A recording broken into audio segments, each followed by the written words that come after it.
Assalamualaikum warahmatullahi wabarakatuh.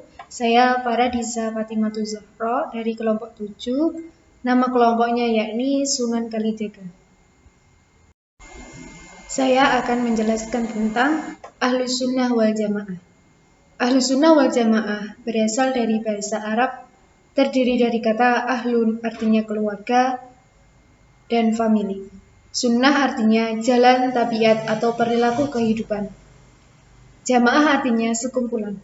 Sedangkan menurut istilah, Ahlus Sunnah berarti penganut sunnah Nabi Shallallahu Alaihi Wasallam, dan Al-Jamaah berarti penganut sahabat-sahabat Nabi. Sebagaimana dirumuskan oleh Syekh Abdul Qadir Al-Jailani dalam kitabnya Al-Ghunyah. Jadi yang dimaksud dengan kaum Ahlus Sunnah wal Jamaah ialah kaum yang berpegang dengan i'tiqad dan amaliyah Nabi Muhammad SAW dan sahabat-sahabatnya. Kemudian ada 3 ciri utama ajaran Ahlus Sunnah wal Jamaah, atau kita sebut dengan aswaja. Pertama, al-tawasud atau sikap tengah-tengah, sedang-sedang, tidak ekstrim kiri ataupun ekstrim kanan.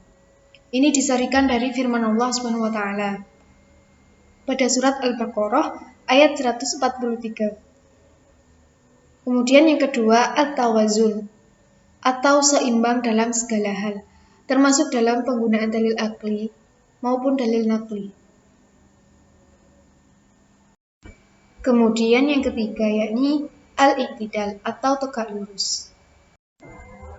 Selain ketiga prinsip ini, golongan Ahlus Sunnah wal Jamaah juga mengamalkan sikap tasamuh atau toleransi, yakni menghargai perbedaan serta menghormati orang yang memiliki prinsip hidup yang tidak sama.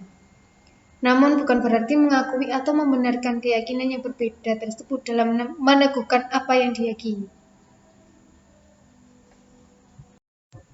Selanjutnya, bentuk dan ciri-ciri golongan aswaja. Bentuk dan ciri-ciri golongan aswaja ini ada 8 kelompok. Yang pertama, golongan ulama di bidang tauhid dan kenabian, hukum-hukum janji dan ancaman, pahala dan dosa, syarat-syarat ijtihad, imamah dan zamah, juga ulama mutakalimin yang bebas dari segala penyelewengan, hawa nafsu dan kesesatan.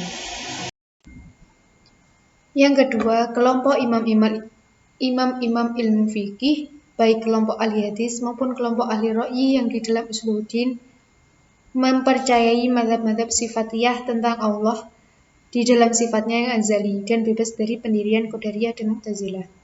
Yang ketiga, kelompok yang mengerti tentang khobar-khobar dan sunnah-sunnah Nabi Shallallahu Alaihi Wasallam dan pandai membedakan antara yang sahih dan yang tidak sahih, serta tidak mencampurnya sedikit pun. Kelompok yang keempat, yakni kelompok yang ahli dalam bidang adab, nahwu, shorof, dan mengikuti jalan-jalan yang ditempuh oleh tokoh-tokoh ahli bahasa. Kelompok yang kelima, yakni kelompok yang ahli dalam berbagai bacaan Al-Quran, tafsir ayat Al-Quran, serta takwil-takwilnya sesuai dengan madhab Ahlus Sunnah wal Jamaah. Yang keenam, kelompok orang-orang zuhud dari kalangan sufi, yaitu mereka yang telah mendapatkan basirah lalu bersikap sederhana dan berusaha mendapatkan khobar dan berita. Tetapi setelah itu mereka melakukan itibar ridho dengan apa yang ditentukan dan apa yang mudah diperoleh. Yang ketujuh, kelompok pejuang-pejuang Islam dalam menghadapi orang-orang kafir, berjuang melawan musuh-musuh kaum muslimin dan melindungi benteng-benteng pertahanan kaum muslimin serta melindungi keluarga besar kaum muslimin ala Ahlus Sunnah wal Jamaah. Yang keempat, yakni kelompok rakyat atau awam yang beriktikad pada pendirian yang benar dari ulama Ahlus Sunnah wal Jamaah di dalam bab keadilan dan tauhid, janji dan ancaman. Dan mereka kembali pada ulama ini dalam pengajaran agama dan mengikutinya dalam segala macam yang menyangkut halal, haram, dan terhindar dari i'tiqad ahli hawa nafsu dan ahli kesesatan.